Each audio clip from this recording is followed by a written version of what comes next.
GNI Bry, going back to your youth now, I want to talk about a horse called L'Escargot.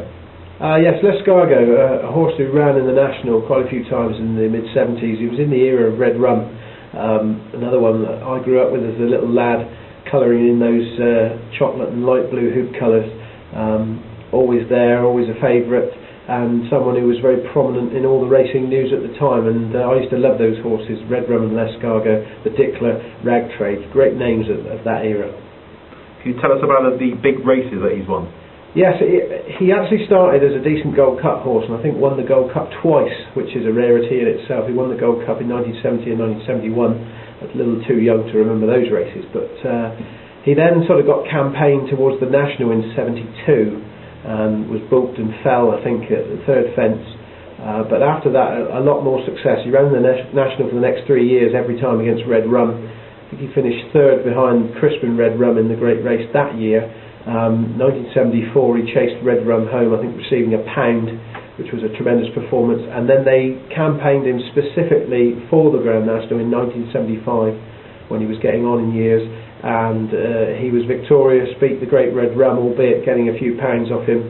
He'd gone down the weights a little bit by then, but he finally got his big race success in the National 1975, and still remains one of the few horses that has won both the Cheltenham Gold Cup and the Grand National. Can you give us some background on his owner, trainer and jockey? Yeah, very very interesting set of people. Tommy Carberry used to ride him. Everyone knows his children these days, Nina Carberry and Paul Carberry, who are doing very well in national hunt racing today. But Tommy himself was a great jockey, won all the big races, won several Gold Cups and Irish Nationals, English Nationals. Tremendous jockey, and he was always his regular partner. His owner was a chap called Raymond Guest. I think it was an American ambassador, who owned racehorses, won the Derby back in the 60s as well. So he was a very lucky and fortunate owner, probably invested an awful lot of money into owning racehorses. But that was one of his ambitions, to win the National, and spent a lot of money trying to do so. And also he was trained in Ireland by the Moore family, who were very, very good with racehorses. Dan Moore these days still training, a real legacy. And they were tremendous connections and a tremendous bunch of people who used to come over to Aintree each year. Now then, wasn't there a misunderstanding when he retired? Yes, there was. He actually, I think, was given as a present to the trainer's wife on his retirement, on winning that Grand National in 1975.